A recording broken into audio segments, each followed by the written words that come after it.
दोस्तों, आप ये थंबनेल देखे आए होंगे कि जीएसटीआर इनकम टैक्स की due date extension update, but फिलहाल अभी एक्सटेंड नहीं हुई है। लेकिन मैं आपको आज ऐसे लेटर से, ऐसी रिप्रेजेंटेशन से रूबरू कराने जा रहा हूं जो जब खुद हमारे फाइनेंस मिनिस्टर पढ़ेंगे तो 100% वो खुद उनको अपनी कुर्सी से, अपनी चेयर से उठना पड़ेगा। दोस्तों, इस एसोसिएशन ने इतने गट्स दिखाए हैं, इतना साहस दिखाया है रिप्रेजेंटेशन लिखने में। आप जब इस वीडियो को एंड तक देखोगे तो आप खुद जज कर पाओगे कि वाकई में ऐसी रिप्रेजेंटेशन लिखने के लिए गट्स और करेज की जरूरत होती है। इन्होंने तो अपना गट्स और करेज दिखा दिया। मैं चाहता हूं कि आप भी इस रिप्रेजेंटेशन को ज्यादा से ज्यादा शेयर करें।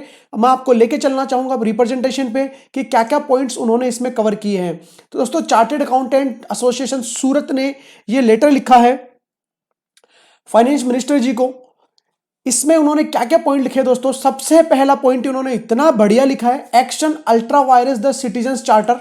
इसमें इन्होंने बहुत क्लियरली ये लिख के दिया है सरकार को कि आप एक सिटीजन्स चार्टर लेके आए थे, उसमें ये लिखा था कि हम ये जो चार्टर है वो कमिट है फेयर और रीजनेबल ट्रीटमेंट देने के लिए टैक्स पेयर को।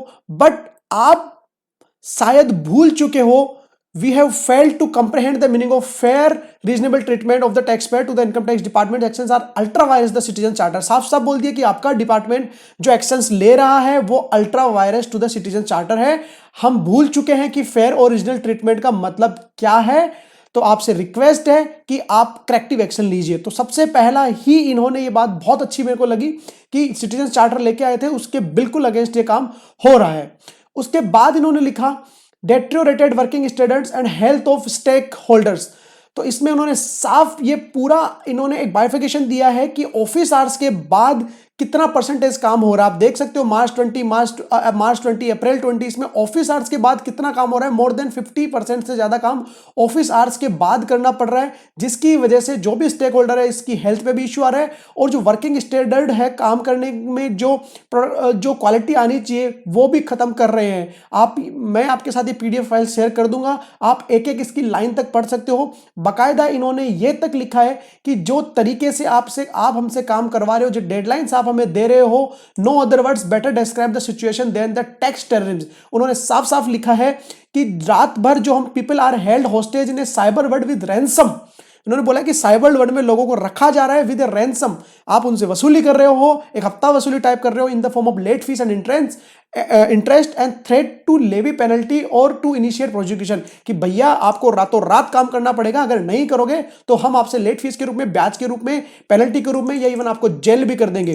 तो दोस्तों, ये और कोई सिचुएशन नहीं है। इस सिचुएशन को एक ही नाम दिया जाना चाहिए और वो नाम होना चाहिए टैक्स टेररिज्म। ये अपने आप में एक बहुत बड़ा वर्ड इन्होंने यूज किया है और मैं बहुत हद तक इससे सहमत भी हूं दोस्तों। इसके बाद भी उन्होंने काफी सारी बातें लिखी है। क्या क्या लिखा है इन्होंने कि भैया ऑफिस आवर्स के बाद काम हम कर रहे हैं, इसका मतलब ये नहीं कि हमें मजा आ रहा है दोस्तों। इसके भी इन्होंने बिल्कुल जेन्युइन रीजन दिए हैं। कि पहला रीजन तो उन्होंने ये दिया कि आपकी यूटिलिटीज सॉफ्टवेयर्स टाइमली अपडेट नहीं होते हैं, गवर्नमेंट की जो की वेबसाइट्स है वो टाइमली नहीं चलती है, अवेलेबल नहीं होती है। और भी बहुत सारे रीजंस है, आप इस पीडीएफ फाइल में आप पढ़ सकते हो। और ये जो प्रॉब्लम्स है वो ऐसा नहीं है कि अभी है, वो हर साल बढ़ती ही जा रही है।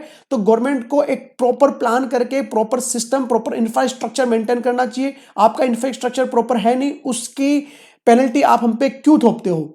इसके साथ साथ non recognition of effort put by the tax professionals, इसके बारे में डिटेल से आपसे बात नहीं करूंगा। मैं चाहता हूं कि आप ये खुद पढ़ो तो आपको ये चीज ज्यादा समझ में आएगी दोस्तों। इसके बाद हम चलते हैं नेक्स्ट पॉइंट पे जो उन्होंने लिखा है, ignoring of communication with professional bodies and other stakeholders by a government servant. यहां वर्ड यूज किया गवर्नमेंट सर्वेंट, बहुत ही अच्छा वर्ड यूज किया है। इन्होंने साफ साफ बोला है कि भाई आप जो हो ना इलेक्टेड रिप्रेजेंटेटिव हो और आप भारत सरकार के पेरोल पे हो, तो आप भारत सरकार से सैलरी उठा रहे हो और आप इलेक्टेड रिप्रेजेंटेटिव हो, तो आपका यह फर्ज बनता है कि जो भी प्रोफेशनल बॉडीज आ रही है गवर्नमेंट पब्लिक की बात लेके आपके सामने, उनकी बात को आपको सुनना चाहिए, स्टेक होल्डर्स की बात को आपको सुनना चाहिए, क्योंकि आप हो एक गवर्नमेंट सर्वेंट ही। इन्होंने लिखा है कि इतने सारे रिप्रेजेंटेशन आपके सामने लिख के आए हैं, इतनी सारी एसोसिएशन आपके पास रिक्वेस्ट लेके आई, लेकिन आपने अपनी मनमानी चलाई और आपने किसी एक की भी प्रॉपर्ली नहीं सुनी। आप देख सकते हो इसमें इन्होंने 41 रिप्रेजेंटेशन का हवाला दिया है। साफ साफ बोला है, we demand that as a basic courtesy representatives should not be ignored and each of them be answered to the best of your good self ability and knowledge। उन्होंने साफ साफ बोला है कि भैया इन सबका आपको जवाब देना चाहिए। इसके साथ उन्होंने और लिखा है फ्रिक्वेंटली इशू टैक्स फतवा। जी हाँ, इन्होंने बहुत ही अच्छी तरीके से इन्होंने समराइज किया है। ये बोल रहे हैं कि भाई जब से जीएसटी आया है, आप इतने सारे सर्कुलर, इतने सारे सेंट्रल टैक्स में मान लो, आईजीएसटी में मान लो, ऑर्डर्स मान लो, इंस्ट्रक्शन मान लो, इन्होंने टोटल जो अभी सर्कुलर्स दिए हुए हैं वो total 1004, number of days since implementation of GST 1225। तो लगभग डेली का एक नोटिफिकेशन, एक फतवा आप डेली बेसिस पे दे रहे हो जब से जीएसटी आया है। तो एक इंसान, हर एक इंसान तो ट्विटर फॉलो करता है नहीं दोस्तों, या हर एक इंसान डेली तो नोटिफिकेशन आपका चेक करेगा नहीं। और डेली नोटिफिकेशन आने का क्या मतलब है कि या तो आपने जो एक्ट है वो वेल ड्राफ्ट किया नहीं, या अगर वेल ड्राफ्ट किया है तो अब आप इन नोटिफिकेशन के थ्रू उसको आप तोड़ मरोड़ने की कोशिश कर रहे हो दोस्तों। इसके साथ साथ reality in asking for extension of various due dates, ये अब ड्यू डेट एक्सटेंशन का रीजन भी बता रहे हैं कि हमें कोविड-19 के फियर की वजह से नहीं हम एक्सटेंशन मान रहे हैं। एक्सटेंशन के इन्होंने बहुत सारे रीजंस दिए हैं, बकायदा इन्होंने रीजंस में ये तक बाइफरगेट करके दिया है कि एक ऑडिट को करने के लिए कितना समय लगता है। तो साफ साफ उन्होंने बोला है कि एक ऑडिट को करने के लिए इन्होंने बोला है कि हिंदुस्तान में ज्यादातर स्मॉल टैक्स प्रैक्टिशनर हैं, जिनके पास अगर हम 60 ऑडिट मान लेते हैं और 3 क्लाइंट और 3 उनके पास ऑडिट असिस्टेंट मान लेते हैं, तो उन्होंने साफ साफ बोला है कि पूरी कैलकुलेशन आपके सामने है और बिल्कुल जेन्युइन कैलकुलेशन है कि 60 जीएसटी ऑडिट करने में हमें चाहिए 2640 आवर्स। तो अगर मैं 3 आर्टिकल भी रखता हूं तो हमें इसके लिए चाहिए 14 वीक्स। जी हां, इन्होंने बोला 14 वीक्स, लगभग 2.5 महीने हमें 60 जीएसटी ऑडिट के लिए चाहिए। और साफ ऐसे ही टैक्स ऑडिट के भी लिए इन्होंने लिख के दिया कि वही टैक्स ऑडिट करने के लिए हमें 18 वीक चाहिए, तो टोटल 32 वीक्स हो गए। मतलब 5 महीने हमें चाहिए जीएसटी ऑडिट और इनकम टैक्स ऑडिट हटाने के लिए। Considering the about the completion date for GST audit financial 18-19, tax audit assessment है 20-21 and GST audit financial 19-20 should be as follows. इनमें बकायदा उन्होंने डेट लिखी है कि भैया जब ऑपरेशन रिज्यूम हुए थे हमारे लॉकडाउन के बाद, रिज्यूम ऑपरेशन आफ्टर लॉकडाउन 1 जुलाई इन्होंने ये डेट पकड़ी। Time period required by auditee accountant to submit accounts, भाई जुलाई में जब ऑपरेशन स्टार्ट हुआ, मार्च में जब लॉकडाउन लग गया था, तो कम से कम 2-2.5 महीने तो सामने वाले क्लाइंट को भी लगेंगे डॉक्यूमेंट्स अपने रेडी करके देने के लिए। तो हम अगर मानते हैं सितंबर 20 से हम स्टार्ट कर रहे हैं हमारी audit, ideal completion date of GST audit, तो जीएसटी ऑडिट अगर हम 60 ऊपर हमने कैलकुलेशन करी थी 14 वीक्स की, सितंबर में हम स्टार्ट कर रहे हैं, तो नवंबर में जाके हम वो ऑडिट खत्म कर पाएंगे।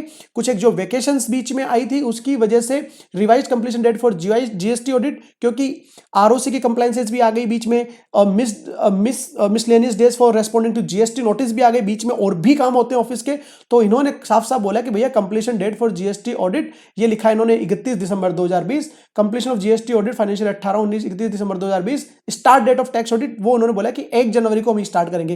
भाई 31 दिसंबर 2020 तक तो हम टैक्स ऑडिट ही कंप्लीट करेंगे, उसके बाद 1 जनवरी से स्टार्ट होगी। और इन्होंने ये तक बोल दिया कि टैक्स ऑडिट की कंप्लीशन डेट अगर मैं 60 जीएसटी ऑडिट मानता हूं तो 7 अगस्त 2021 को खत्म होनी चाहिए। इन्होंने बिल्कुल जेन्युइन कैलकुलेशन करके दी है और बाद में गवर्नमेंट से डिमांड करी है कि भैया आरओसी की डेट्स भी कम से कम 31 मार्च 2021 तक का टाइम चाहिए था हमें कंप्लीट करने के लिए। और भी बहुत सारे रीजन दिए हैं, जब आप खुद इसको पीडीएफ फाइल में पढ़ोगे तो आपको समझ में आएगी। इसके बाद उन्होंने रिक्वेस्ट करी कि कम से कम ये प्रपोज डेट होनी चाहिए 31 मार्च, 30 अप्रैल, 7 अगस्त, GST audit for financial year 7 अगस्त, एलएलपी सेटलमेंट स्कीम 31 मार्च, कंपनी फ्रेश स्टार्ट स्कीम 31 मार्च 2021।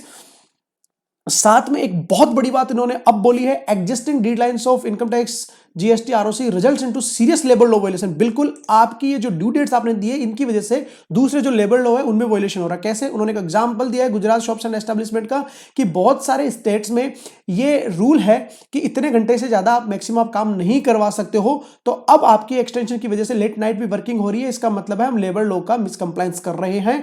साथ में इन्होंने ये तक लिखा है कि भाई आप जो डेली बेसिस पे ट्विटर पे ये लिख रहे थे कि इतनी रिटर्न फाइल हो चुकी है, तो आप हम पे प्रेशर बना रहे थे, टेंशन इंक्रीज कर रहे थे। इवन क्रिसमस के दिन भी आपने इतने सारे ट्वीट शेयर करे हैं, संडे के दिन आप हम पे प्रेशर बना रहे हो। तो this is completely mockery of tax professional and जो भी व्यापारी भाई हैं, जो भी टैक्स पेयर है, उनकी आपने मौकरी बनाई है।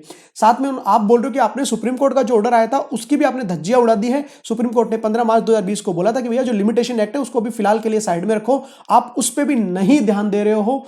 साथ में लिखा है कि what a people's government should not be doing. तो उन्होंने बोला है कि गवर्नमेंट सरकार और पीपल्स गवर्नमेंट में फर्क होना चाहिए। अगर आप पीपल्स गवर्नमेंट हो तो आपको पब्लिक नीड का ध्यान होना चाहिए, जो कि शायद अब सरकार भूल चुकी है और टैक्स टेररिज्म की तरफ बढ़ चुकी है गवर्नमेंट। जीएसटीएन पोर्टल आपके कभी चलते ही नहीं है। इवन एमसीके पोर्टल आपने लास्ट डेट पे फाइलिंग में एमसीके पोर्टल में बदलाव लेके आए आप, जिसकी वजह से क्या हुआ, हमने जो अपलोडिंग फाइल रेडी कर रखी थी उनकी सबकी धज्जियां उड़ गई। हमें फिर से फाइल रातों रात फॉर्म वापस नए डिजाइन करने करने पड़े और वापस अपलोड करने पड़े। तो ऐसे बहुत सारे और रीजंस उन्होंने लिखे हैं।